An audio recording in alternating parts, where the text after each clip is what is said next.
On va parler d'un sujet le 11 septembre 2001. Complot, complotisme, discount. On aura vu l'intoxication à l'œuvre, mais pas forcément de l'État américain. L'État américain a cultivé une zone d'ombre pour protéger des indiques. Quand tu veux protéger un indique, tu parles d'un passeport qui est déposé là pour protéger une source, par exemple. On voit que les gens, ils sont pas rodés, ils parlent de complot, ils parlent de machin, mais il suffit de lire de la criminologie, des histoires policières qui sont écrites par des gens des services ou côtoyés de la flicaille. Quand tu veux protéger des indiques, tu diriges vers des fausses pistes ou des voies de garage, tu diriges la masse. Et en fait, dans cette histoire du 11 septembre, ce n'est pas l'État américain qui a été au summum de l'intoxication. Ce sont les complotistes discount. Les complots, ça existe, ouais. Les complotistes discount, ça existe aussi. On a réussi à nous faire croire que les Américains cultivaient la toute-puissance systémique à tout prix, à n'importe quel prix, et sur tous les plans. Non. Parce que moi, si j'étais le pouvoir américain, je paierais Thierry Messon pour dire ce qu'il dit. Parce qu'il pérennise la toute-puissance du système américain. C'est-à-dire ce qu'ils appellent le monde unipolaire, tout simplement. Alors on nous a donné des habillages, là il y a ci, là il y a ça, là il y a de la technique, là machin truc. Ce qui est marrant, c'est que tous ces gens-là, Louis Open, Thierry Messon, ils ont utilisé les médias américains en fait. Et les médias américains les ont laissés parler. Certains ont dit là il y a ci, là il y a ça, mais de l'autre côté, ils ont oublié que si les Américains maîtrisaient de bout en bout le système politique mondial, ils auraient déposé des armes de destruction massive en Irak. Ils ne l'ont pas fait. Donc ça veut dire qu'ils ne maîtrisent pas tout. Tout simplement. Si les Américains étaient au summum du machin truc, de la superpuissance truc machin chouette, Thierry Messon, quand il nous explique qu'il a été victime de tentatives d'enlèvement et de tentatives d'assassinat, comment ça se fait que des types qui peuvent faire péter des immeubles, tromper tout le monde et machin truc, ils sont incapables d'élaborer un enlèvement et un assassinat. À croire que l'intox, elle se situe là où, du côté des complotistes discount, à certains égards. Donc en fait, le 11 septembre 2001, c'est comme le type qui pousse un caddie et qui se dit j'adore l'achat compulsif. En fait, le 11 septembre 2001 a créé les complotistes discount aux réactions systématiques et aux réactions compulsives. Là, on nous a dit là, il y a tel élément technique, là, machin truc. Là, on a eu des spécialistes de je ne sais quoi. Le problème, c'est que dans le monde réel, quand t'approches les techniciens, quand t'approches la flicaille, quand t'approches les médecins, quand t'approches les profs d'université, quand t'approches des pilotes, quand t'approches des militaires, ils rigolent. C'est ça en fait la réalité. Bien, on va faire un effort, on va faire une deuxième vidéo sur le World Trade Center, sur le 11 septembre, et Dieu sait que ce sujet est fatigant. On est en ligne, mais des conneries, mais c'est incroyable, incroyable. Et on va quand même faire un effort. Mais... Alors les gens qui se posent des questions sur le 11 septembre, les gens qui ont des doutes, moi je leur propose un truc. Moi je l'ai fait. Donc n'importe qui peut le faire. Il faut aller poser des questions, il faut à un moment donné, puisqu'on est au lieu d'être dans le confort youtubiesque, et se dire qu'après tout, Messan, si les Américains, ils nous intoxiquent, mais Thierry Messan, il va pas nous intoxiquer. Ni les Russes, ni les Chinois, ni l'Arabie Saoudite, ni le Qatar, ni l'Algérie, ni l'Iran. C'est forcément toujours dans un seul sens unique. D'accord. Alors, les gens qui s'intéressent au 11 septembre 2001, moi je leur propose un truc. Mais qu'il faut qu'ils le fassent. Moi je l'ai fait. Je l'ai fait avant les attentats parce que je me suis intéressé à plein de trucs, et après les attentats. Parce que j'ai constaté des choses sur place. Alors moi je propose à ces gens-là qu'ils aillent aux États-Unis, et vraiment qu'ils quittent leur confort youtubesque, qu'ils aillent aux États-Unis, qu'ils rentrent dans un commissariat du Bronx ou du centre de Manhattan, qu'ils aillent dans les casernes de pompiers aux États-Unis, et qu'ils disent voilà, vous savez les mecs, là, ça s'est passé comme ça et ça. Vous leur dites sur place, ça s'est passé comme ça et ça. Vous allez voir ce que ces gens-là vont vous répondre et comment ils vont réagir. Et il faut le faire. C'est-à-dire qu'il faut à un moment donné quitter le confort Soralo, Messan, ou je sais pas quoi, ou le truc, machin truc. Il faut aller sur place, voir ces gens-là et leur poser des questions. Ou sinon c'est pas la peine. Par exemple, passons. Ensuite, on nous dit, je vais faire un effort, je vais faire un effort. Et Dieu sait que ce sujet, c'est un truc de malade. C'est un truc de malade. Quand on nous dit, ouais, tu comprends, là, la 3e tour, elle s'est écroulée, il n'y a pas eu de 3e avion, je sais pas quoi. Ah ouais. Mais il faut savoir que le World Trade Center, c'est un ensemble de bâtiments et de gratte-ciel. En dessous du World Trade Center, il y a plusieurs niveaux. Il y a plusieurs sous-sols. Il y avait du moins des restaurants, des boutiques, le métro qui passait, le parking. Il y avait tout un tas de choses. C'est-à-dire que quand les gravats ont été enlevés, c'était un quartier entier à New York qui avait disparu. Un quartier entier, un trou au sol, il y avait.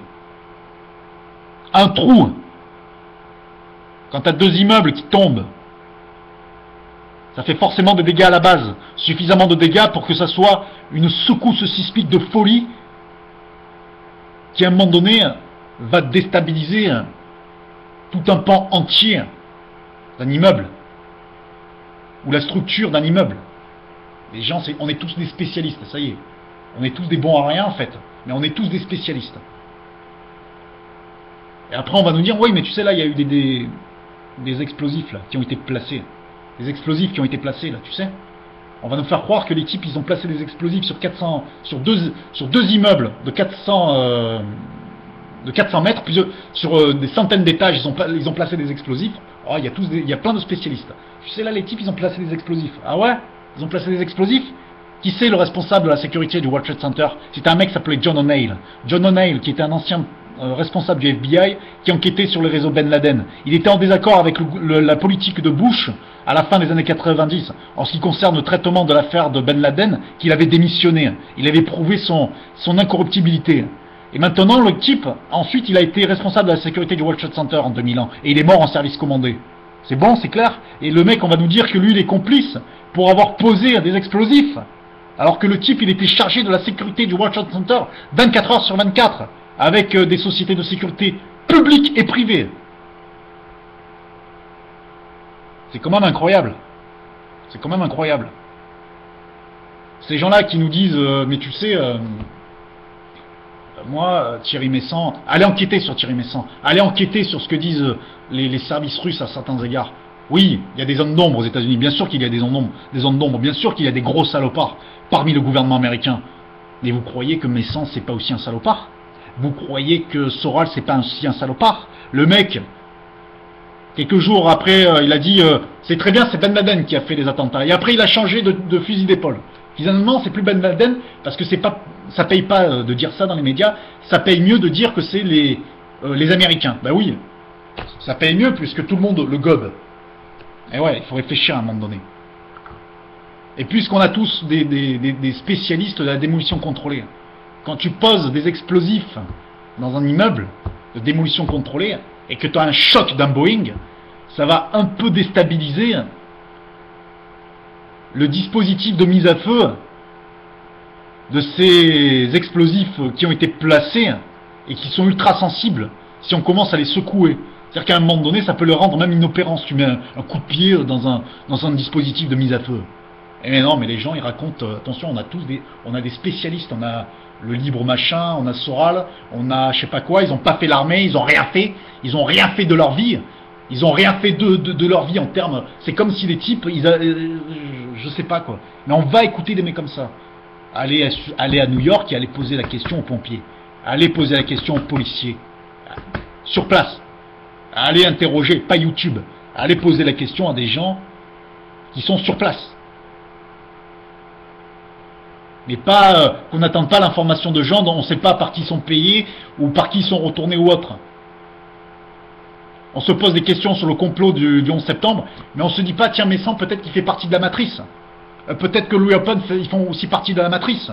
Ah mais les Américains, c'est quand même louche, hein, ils ont mis 10 ans à choper Ben Laden, machin truc. Ouais, ils ont mis 10 ans aussi à choper Pablo Escobar. Ils ont mis 10 ans à démonter le cartel de Cali. Cartel de la drogue. Oui, on va nous dire, mais les Américains sont derrière la drogue. En partie. Il y a des jeux entre la DEA et la CIA. Comme les Russes, ils sont en partie derrière la drogue. Comme Assad était en partie derrière les réseaux de trafic de drogue. Comme les Chinois sont en partie derrière les réseaux de trafic de drogue avec les triades. Parce qu'il y a des rapports de force. Il y a des rapports de force qui amènent des gens à mettre 10 ans à choper des types comme Ben Laden ou Pablo Escobar ou démonter les réseaux de cartel de Cali. Voilà. Mais les gens, ils n'entendent qu'un son de cloche. Parce que ça les rassure dans leur confort. Et on se dit, finalement, le monde, il est tel que je l'imagine, tel que je le conçois. Non. Le monde, c'est une jungle. Quand il y a un type qui prend la présidence, que ce soit aux États-Unis, en Chine ou en Russie, il fait pas ce qu'il veut. Non, il voit que c'est la jungle. Parce qu'il y a des rapports de force. Comme on nous dit, et tu sais, là, les États-Unis, le World Trade Center, on disait la même chose pour les Japonais. On disait la même chose, on disait, mais tu sais, les Japonais, ce sont les rois de la sécurité contre les rois de la prévention et de la sécurité en ce qui concerne les secousses sismiques. On disait ça, à Kobe, il y a eu 5000 morts. Et il y a eu des immeubles qui ont été dans un sale état. Et ça, on va pas en parler. Ah oui, on va nous sortir le projet ARP. On va nous sortir d'autres trucs, on sait même pas d'où ça vient, mais on soupçonne les Américains, mais on soupçonne pas les mecs qui nous disent, là, tu sais, là, il y a un complot. Là. Ouais, il y a des complots, mais des malades aussi, il y en a. C'est ça le problème. Bien, on va faire une troisième et dernière partie sur le 11 septembre. Je m'étais juré de ne jamais aborder ce sujet. En fait, on est obligé. Mais je vais pas aller trop loin. Je me réserve pour la suite. Donc le 11 septembre, en fait, on a vu que le militant type du 11 septembre, en fait, c'est des gens qui croient à la toute-puissance systémique, soit des juifs, soit des américains, soit de je ne sais quoi. Et ils s'imaginent un monde divisé en deux. Entre d'un côté les sionistes et d'un côté les anti-sionistes. Bref, ça c'est leur vision du monde. Vision entre guillemets. Et généralement, ils nous disent, voilà, nous on connaît très bien la question sioniste et juive. D'accord, ok. Moi je les prends au mot. Donc pour eux, généralement, la vérité elle est sur Internet. Il faut être sacrément naïf. Alors, comment ça se fait qu'ils n'ont jamais, ces gens-là, parlé de la véritable identité de Yuri Andropov, puisqu'ils sont si prompts à détecter les complots, les secrets de ce monde, puisqu'ils nous parlent tout le temps d'Illuminati et autres. Ils n'ont jamais détecté l'identité de Yuri Andropov parce que c'est bizarre, parce que cet élément-là se trouve très très peu sur Internet, voire quasiment pas du tout. Yuri Andropov, il s'appelait Yuri Rinstein. Et la source, c'est qui? C'est pas les complotistes de Discount, c'est pas Thierry Messan, c'est Alexandre Adler. Il y en a beaucoup qui pensent connaître, qui nous disent connaître Finkielkraut, Adler, je ne sais quoi, machin truc. Pourquoi ils n'ont jamais balancé cette information sur l'identité de Yuri Andropov? Il paraît qu'on doit les croire tout le temps, à tout prix, à n'importe quel prix. Donc s'ils sont incapables de détecter ce genre d'informations, pourquoi on devrait les croire sur le 11 septembre? Pourquoi? Maintenant, on va parler sur le 11 septembre. On va revenir sur ce cas. Donc, imaginons qu'il y avait des artificiers imaginaires qui ont travaillé pendant des semaines pour placer des explosifs dans les 3 tours. C'est-à-dire les 2 tours du World Trade Center principal, qui font 400 mètres de hauteur, plusieurs centaines d'étages, et la tour numéro 7. Donc ces gens-là, en fait, la première chose qu'ils auraient dû faire, c'est baiser les services de sécurité qui étaient tenus par un type hautement incorruptible, un vrai professionnel. Et en fait, comment ça se fait? Dans toutes les actions clandestines, les opérationnels, leur premier souci, c'est la neutralisation de la haute sécurité. Toujours. Toujours. Je pourrais donner des dizaines d'exemples sur plein d'affaires. On va citer qu'une affaire, l'affaire Yann Pia. Yann Pia, une semaine avant sa mort, elle a demandé la protection auprès de Pasqua. Protection refusée, une semaine avant sa mort. Et pourtant, les gens autour de Pasqua, ils n'ignoraient rien des menaces qui pesaient sur Yann Pia. Bref, donc on a des opérationnels en fait, voilà, qui ont posé des explosifs, ça a duré plusieurs semaines, hein, on va dire ça. Alors comment ça se fait que pendant tout ce temps, pendant plusieurs semaines, le personnel du World Trade Center, qui représente 80 000 personnes, à l'époque, il y avait 80 000 personnes qui travaillaient par jour dans ces 2 tours, sans compter le personnel à la tour numéro 7, comment ça se fait qu'ils n'ont rien vu? Ils n'ont rien vu de ces installations d'explosifs. Rien vu. C'est-à-dire, là, je parle du personnel d'ascenseur, le personnel d'entretien, le service de sécurité, les secrétaires, les patrons qui... et aussi des ingénieurs qui vont vérifier les installations informatiques dans certains lieux sensibles. Il y avait aussi le FBI à l'intérieur de ces tours, il y avait certains éléments de la CIA, il y avait la police de New York. Bon, ça se fait qu'ils n'ont rien vérifié. Il y avait aussi des sociétés privées, hein. En majorité, 95% c'était des sociétés privées. Donc ça se fait qu'ils n'ont rien vérifié. Et parce qu'il y a aussi des sociétés privées à l'intérieur du World Trade Center qui avaient aussi leur propre sécurité interne, qui était connexe avec la sécurité du World Trade Center, qui était détenue par John O'Neill et son personnel. Comment ça se fait que tous ces gens-là, toutes ces multiples gens n'ont rien vu, n'ont pas vu ces explosifs? C'est bizarre, hein? C'est bizarre. Je veux bien qu'on soit quand même con, mais là, quand même, il y a quelque chose qui va pas. Ah, ou alors on va nous dire, non, non, ils ont fait ça en une nuit. Ah ouais, putain, ils sont forts les mecs. Hein. En une nuit, ils sont forts. Ils étaient combien? 200? Bref. Ça, c'est le premier point. Je ne vais pas revenir sur l'impact des avions qui pourraient rendre inopérant ce matériel ultra sensible des explosifs. Je ne vais pas revenir sur cette tour numéro 7 qui s'est écroulée à cause de ces sous-sols qu'il y avait à l'intérieur du World Trade Center, qui ont connu un impact au préalable, en amont, un impact qui a été provoqué par la chute des 2 tours. On ne va pas revenir là-dessus. J'essaie d'être complet, hein, et de ne pas aussi aller trop loin, parce que... Bref.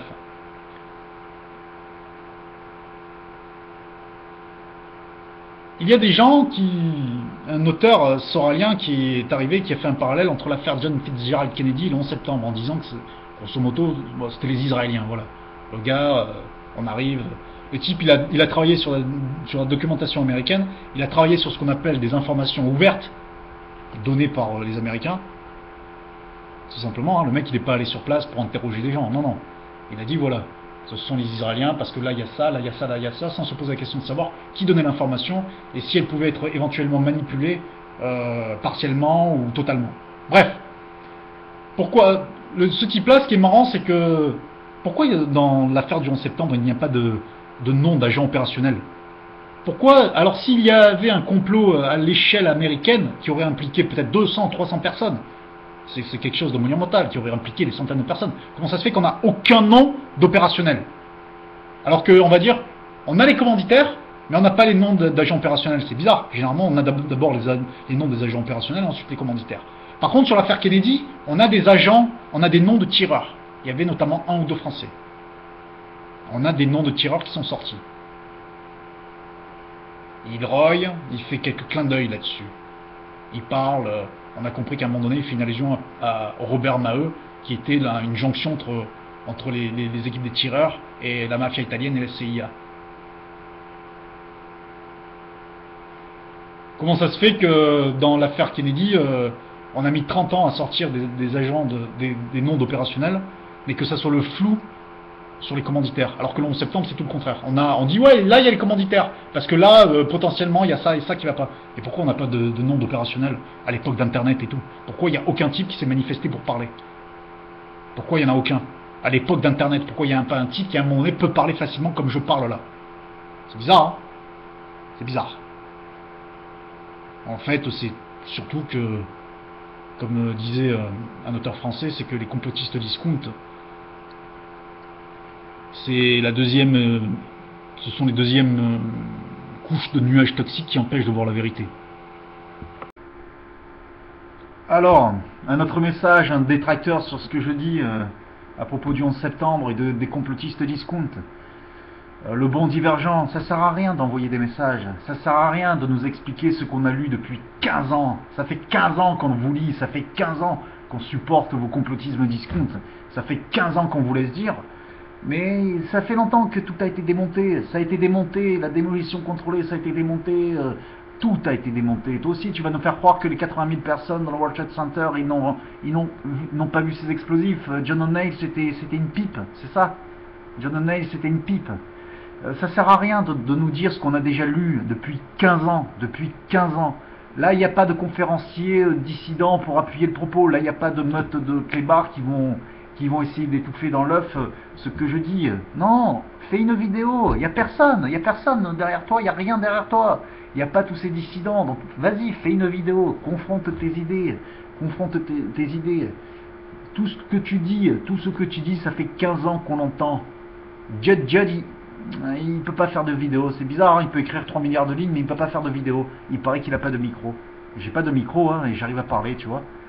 Mais voilà, les gens, quand on commence à les pousser dans les retranchements pour faire des vidéos sur Internet, pour nous dire ce qu'ils ont à dire, c'est pas la peine de s'appuyer sur des gens, des Louis Open, des Thierry Messant, ou des je ne sais quoi, des intoxicateurs professionnels à la Soral qui ont déjà menti maintes fois. Mais là, on vous entend pas là-dessus, par contre. Hein, on vous entend pas. Vous venez emmerder des types qui pensent pas comme vous.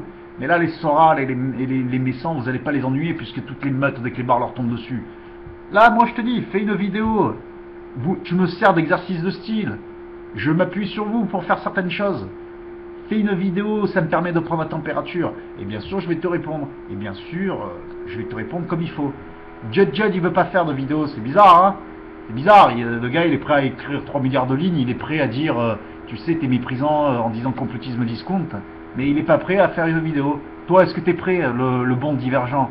Ou t'es pareil, t'es pas très divergent et tu es dans la masse des moutons? Parce qu'apparemment, là, ce que tu me sors, on l'entend, là, ça fait 3 milliards de fois qu'on entend, oui, tu vas me dire, il y a des pilotes qui ont dit ça, il y a des ingénieurs qui ont dit ça, il y a des... Mais quoi, sur Internet? Sur Internet? Sur Wikipédia, c'est chez Louis Open que tu as lu ça? Chez les boutonneux de Louis Open ou chez les boutonneux de types qui sont... qui balisent un certain terrain, mais on les entend pas, ces gens-là, dans la vie réelle. On les entend pas. Quand on côtoie des pilotes, quand on côtoie des militaires, quand on côtoie des chefs, comment on appelle ça? Des maîtres de conférences, mais ils rigolent. Fais une vidéo, qu'on rigole aussi. Fais une vidéo. Puisqu'à chaque fois, vous êtes là en groupe, oui, c'est ça. Moi, je suis seul, il n'y a rien. Donc, fais une vidéo. Ou sinon, ça sert à rien. Bien, on va faire une vidéo supplémentaire sur le 11 septembre. Ah, on vit une époque fabuleuse. On se demande qui manipule qui. Les complotistes discount, ils ont récupéré les propos d'un type qui s'appelle Danny Juvenko. On connaît, hein. On a compris la manipulation. Je vous invite à aller sur les sites suivants, perle-du911.blog, forever.com, forever, B-L-O-G-4, ever, d'accord? Donc je répète, perle-du911.blog, forever.com, perle-du911, pour perle, il y a un S à la fin. Et je vous invite également à taper sur YouTube Andromède 95. Il y a une excellente chaîne qui reprend à brosse-poil tous les arguments de ces complotistes discount qui ont été balayés d'un revers de la main. J'aime pas faire ces procédés de reprendre des liens sur internet et machin, mais on est obligé, vu qu'on nous assène tout le temps du matraquage version complotisme discount, et on nous fait... Et c'est toujours des liens tirés par les cheveux ou du genre.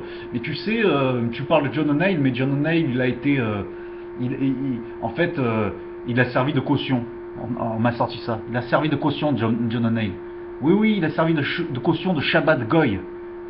Voilà, c'est-à-dire que le gars, c'est-à-dire que les types qui auraient réalisé le 11 septembre, c'est-à-dire les Américains, ils se seraient servis de John O'Neill qui a démissionné du FBI parce qu'il était en désaccord avec la politique de Clinton et de Bush, qui était laxiste en ce qui concerne les réseaux de Ben Laden.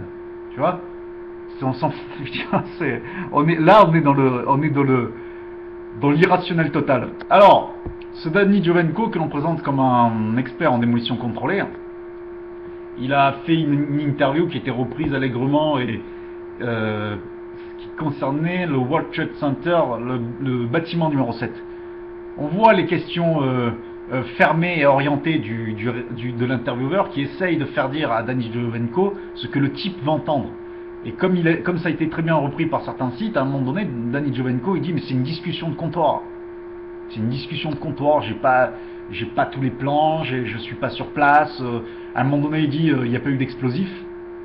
Mais l'autre il revient à la charge, l'intervieweur il revient à la charge sur le traitement de la tour numéro 7. Maintenant on va lire ce que Danny Jovenko a dit à propos du World Trade Center, les deux tours principales qui se sont écroulées.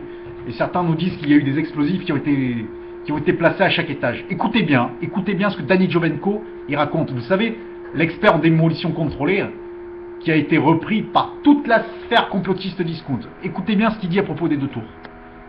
Et je vais mettre le lien ensuite. Danny Jovenko, après la visualisation de la vidéo, en ce qui concerne les deux tours. Donc Danny Jovenko, c'est bizarre. Vidéo Loose Change 2. En frappant à peine le coin sud-est, la majorité du carburant a explosé à l'extérieur en formant une énorme boule de feu.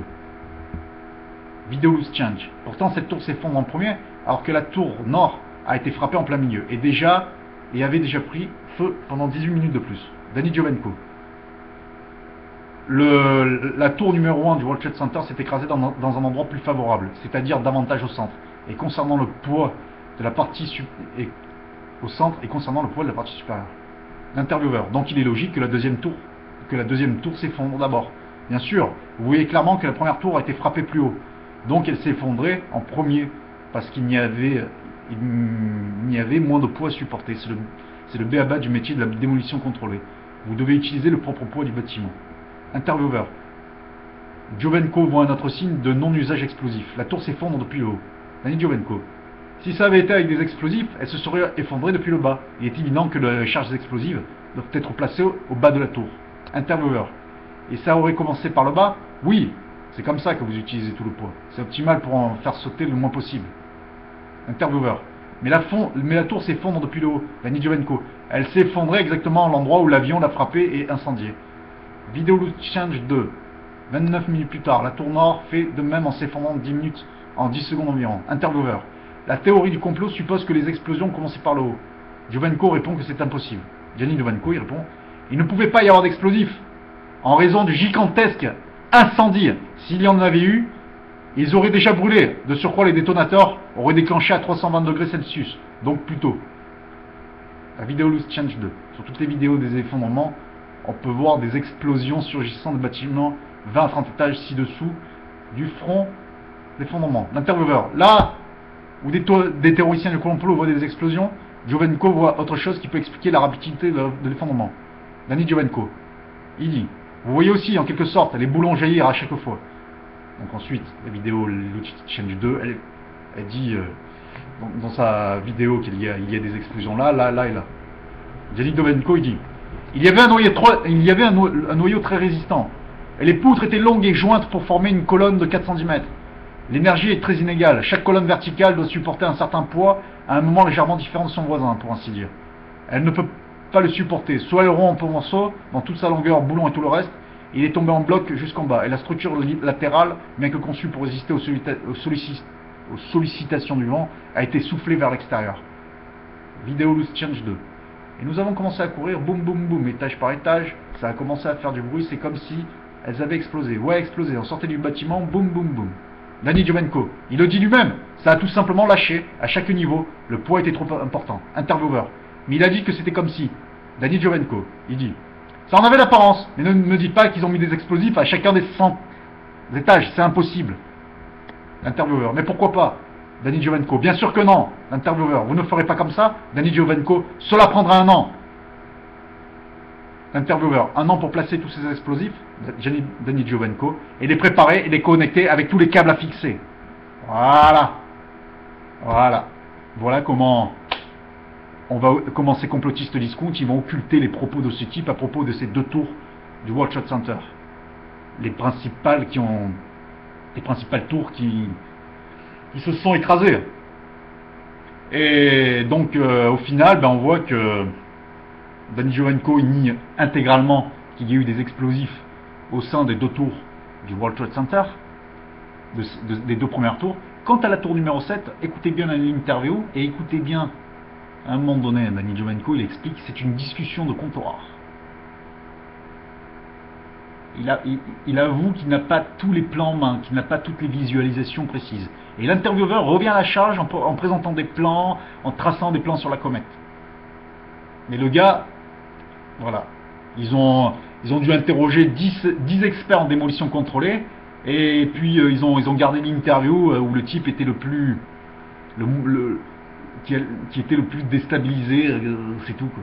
Qui était le plus déstabilisé par leurs questions fermées. Et voilà quoi. Et au final, ça obtient, c'est-à-dire que au final, ça donne quoi? Ça donne des propos tronqués, d'autres propos ignorés.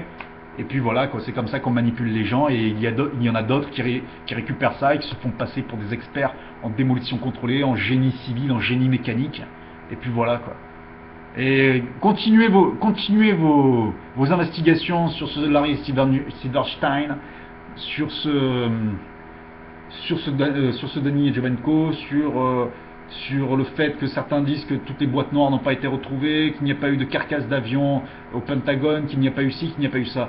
Et quand on fait des recherches, il s'avère que les complotistes discount, ils mentent. Voilà quoi, je sais pas quoi. Je vais mettre tous les liens en vidéo, je vais mettre tous les liens en dessous des vidéos, parce que on peut pas continuer à nous prendre pour des cons tout le temps, c'est pas possible. Et moi j'attends que les gens fassent des vidéos, et qu'ils confrontent leurs idées. Il y en a pas.